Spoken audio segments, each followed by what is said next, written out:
the most important thing is not how the technology helps the students, but how students knowing when they're learning and when they're not enables them to be more effective users of technology.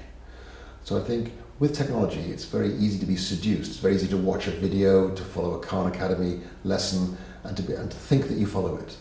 So I think the crucial thing about strategies of self-assessment are to help students become more intelligent consumers of online resources when they're learning online. And I think so maybe that for that fifth strategy, the direction goes in the opposite way. It's no longer the technology supporting the strategy, it's the strategy supporting the technology.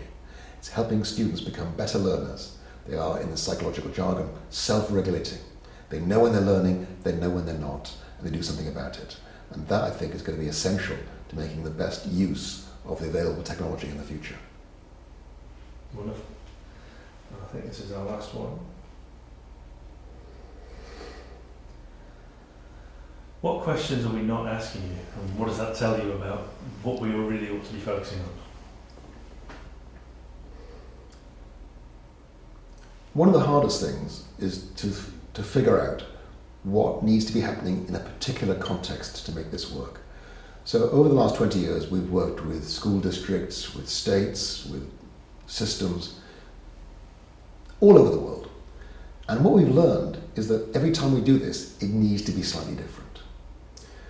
So we've got some principles. We think the 5 principles, the 5 strategies of formative assessment are always good ideas. But how you do that in a particular school or college really depends on the local context. So one of the things that we're still kind of very much feeling our way with is, how do we speed up the adoption of this in a particular context? How do we recognize the constraints that may prevent its effective adoption? But perhaps more importantly, how do we build on affordances that already exist? So it's about what are the conditions that need to be in place for this to work? Those are the constraints. If those things aren't there, this may not work. But I think we're also learning the importance of what's happening on the ground that we can take advantage of in order to speed this development up. And I think we're realizing how important these factors are. We haven't yet got a very good handle on them, but I think that will be the important research question in future. For a particular district, for a particular context, what's the way of doing this fastest? And that, I think, is quite an exciting question and one that's going to be quite difficult to answer. Wonderful. Thank you very much. That's all I've got. You're welcome. That's fantastic. Thank you. Cheers. Thanks, Dylan. Cheers.